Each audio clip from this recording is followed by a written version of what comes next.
మన హిందూ సంప్రదాయంలో ఏ వ్రతం ఏ నోము చేసినా పురుషునికి ఎడం వైపున స్త్రీని కూర్చోబెడతారమ్మా. అది ఎంత గొప్ప సంప్రదాయమో తెలుసా? మన ఇష్టం వచ్చినట్టు కూర్చోకూడదు. కుడివైపు కూర్చుంటే తల్లి అవుతుంది, ఎడం వైపు కూర్చుంటేనే భార్య. ఎందుకని? దానికి లెక్క ఉంది. పూర్ణస్వరూపం పురుషుడు, సున్నా. పురుషుడు అంటే శూన్యం, ఏమీ లేదు, సున్నా.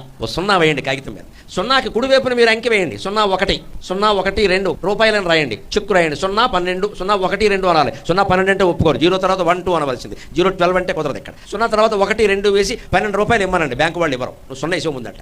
అంతే. సున్నాకి కుడివైపున అంకెలు ఎన్ని వేసినా వృద్ధి చెందవు, శూన్యం. అదే సున్నాకి ఎడం వైపున 1 వేయండి, 10 రూపాయలు అయింది. 2 వేయండి, 210 అయింది. 3 వేయండి, 3210 అయింది. ఇలా మీరు ఎడం వైపున అంకెలు వేసుకుంటూ పోయిన కొద్దీ వృద్ధి చెందుతుంది. అంటే స్త్రీ అంటే వృద్ధి. ఆవిడ ఎడం వైపున ఉంటేనే సంసారం వృద్ధి అవుతుంది. మన హిందూ సంప్రదాయంలో ఏ వ్రతం ఏ నోము చేసినా పురుషునికి ఎడం వైపున స్త్రీని కూర్చోబెడతారమ్మా. అది ఎంత గొప్ప సంప్రదాయమో తెలుసా? మన ఇష్టం వచ్చినట్టు కూర్చోకూడదు. కుడివైపు కూర్చుంటే తల్లి అవుతుంది, ఎడం వైపు కూర్చుంటేనే భార్య. ఎందుకని? దానికి లెక్క ఉంది. పూర్ణస్వరూపం పురుషుడు, సున్నా. పురుషుడు అంటే శూన్యం, ఏమీ లేదు, సున్నా. 0 వేయండి కాగితం మీద. సున్నాకి కుడివైపున మీరు అంకె వేయండి. 01 012 రూపాయలను రాయండి, చెక్కు రాయండి. 012 012 అనాలి. 012 అంటే ఒప్పుకోరు. 0 తర్వాత 1 2 అనవలసింది. 012 అంటే కుదరదు. ఇక్కడ 0 తర్వాత 1 2 వేసి 12 రూపాయలు ఇమ్మనండి, బ్యాంకు వాళ్ళు ఇవ్వరు. నువ్వు 0 వేసే ముందట.